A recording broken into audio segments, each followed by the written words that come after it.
Hi everyone, it's me, Giovanni, and today, okay, so,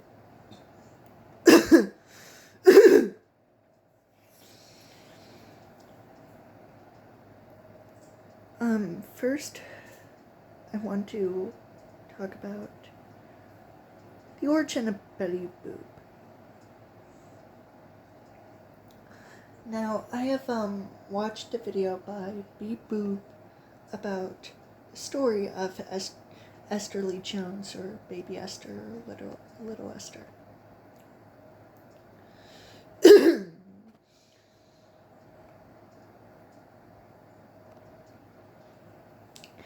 And so the person says, so it turns out that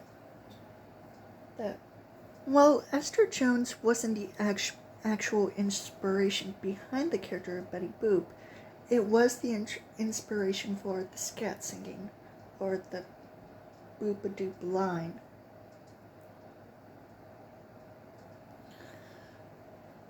So, it would make sense. But at the same time, Scat singing has been around ever since the 1900s.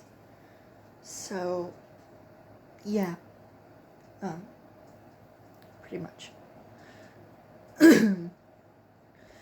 But Esther Lee Jones being the originator of the Boop-a-Doop line of Betty Boop singing, yeah, I would definitely say so. For Helen Kane's, for Betty Boop being inspired by Helen Kane, it was almost a coincidence, considering some of the things that Helen Kane did that inspired Betty Boop as well. Especially singing the song I Want to Be Loved by You, and one of the films that Helen Kane was in that inspired the cartoon, one of the cartoons that Betty Boop was in. Betty Boop was obviously not inspired by in any performer. She's just a character of the 1920s flapper that has a sort of jazz baby look, similar to others, especially Helen Kane, and the sort of quote-unquote inspiration from the likeness is from Clara Bow. Inspiration, somewhat Helen Kane, but also from other actresses who are similar to her and Betty. As for the Scat singing, Esther Lee Jones.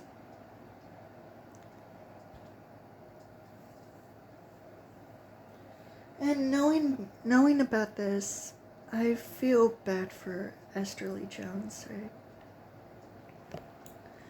She deserved better, and she at least did when she was performing, like being with Josephine Baker. That's nice. And being offered candy by her.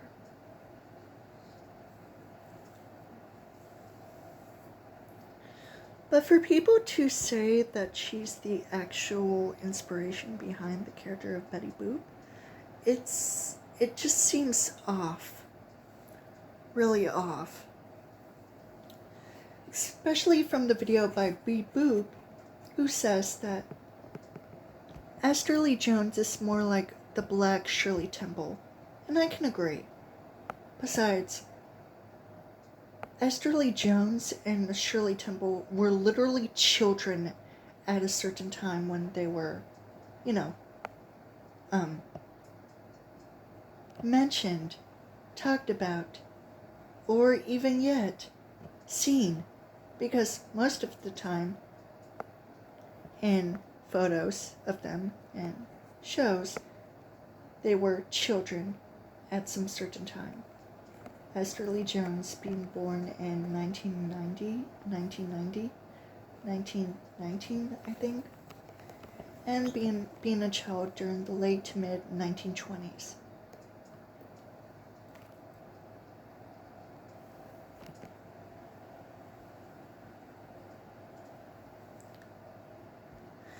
However, since people think that Betty Boop would be black, especially since recently there's going to be a Betty Boop musical, I wouldn't mind, especially with other characters being people of color as well, like Halle Bailey's Ariel from The Little Mermaid, Brandy's Cinderella from Rodgers and Hammerstein's Cinderella, the Scooby-Doo crew, or Mystery Inc. from Scooby-Doo, like with Velma being Latina, which I can definitely see, but South Indian or South Asian, I certainly don't see, because one, I don't think it would fit with her character, and because obviously that version of the character is portrayed by Mindy Kaling, and Mindy Kaling's Velma was obviously the worst thing to happen in early 2023, to put it politely. It was the most idiotic thing that anyone has ever done in their lives.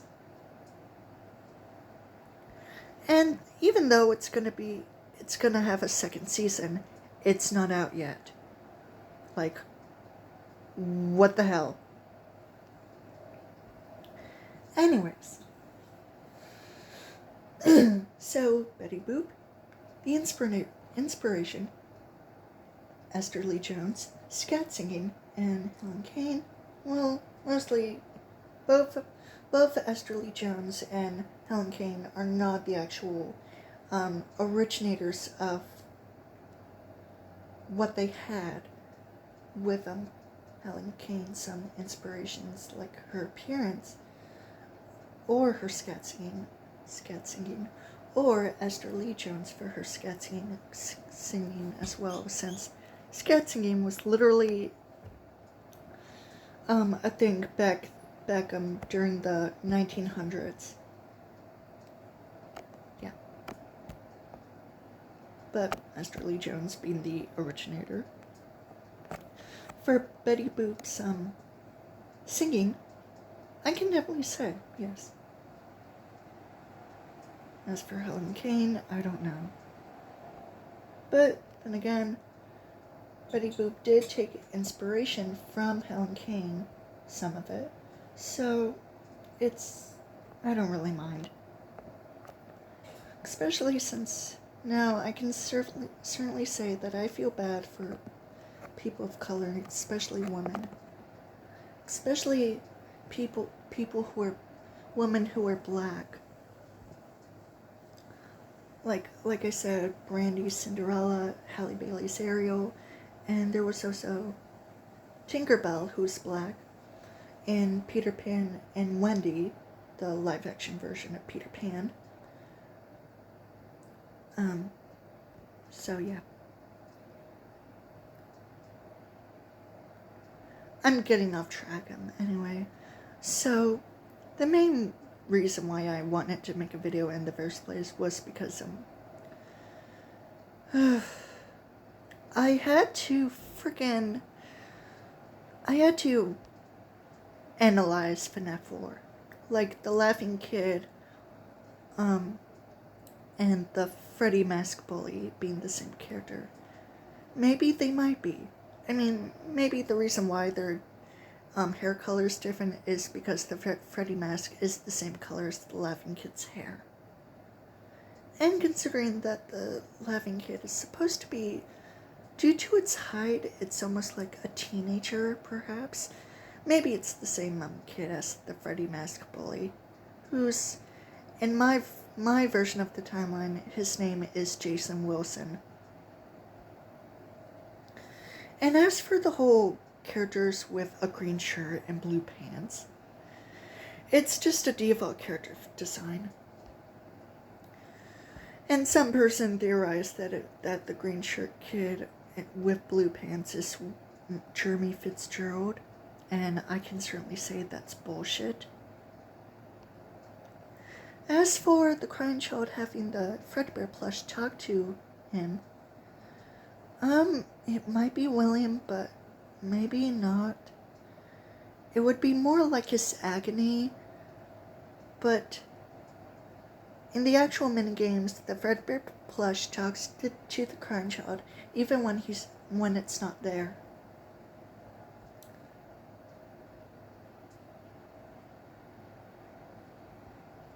And while yes, the Fredbear plush is abusive sometimes to the crying child, it still tries to help it.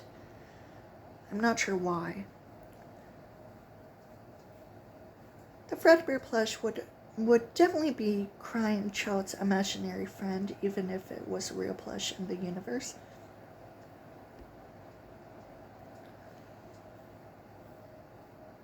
And I've said this a few times, and I'll say it again.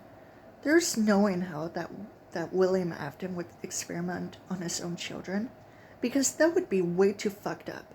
And besides, he obviously would never kill them. He just neglected his own children, and nothing else wrong to them. Well, aside from physically abusing Elizabeth and probably even Michael. As for the line of Fredbear plush telling the crying child remembering what they saw or something, I don't know. And besides, in my timeline, and some other people's timeline, the crying child is the first kid to die in the Fnaf series. Let that be a reminder for you.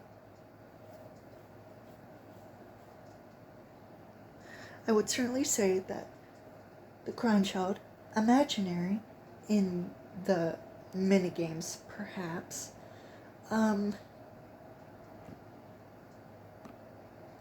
especially since literally the Fredbear plush is anywhere and not in the crying child's bedroom, and the crying child or the other characters don't even acknowledge its existence.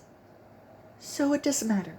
The Fredbear plush, imaginary, aside by the Fredbear plush canonically being with Evan in media and especially the encyclopedia.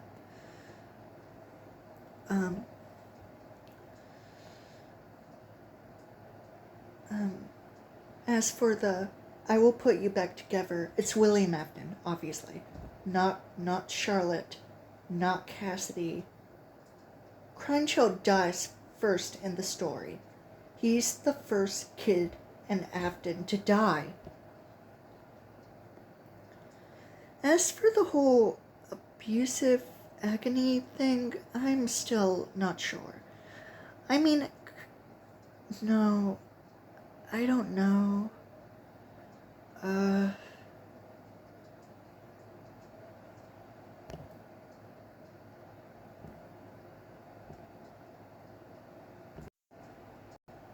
Here it is. Okay, so, imaginary, yes. I will put you back together. No, that's William. Because, but putting his children back together, especially when Michael was instructed by William to put Elizabeth back together. So yeah. As for the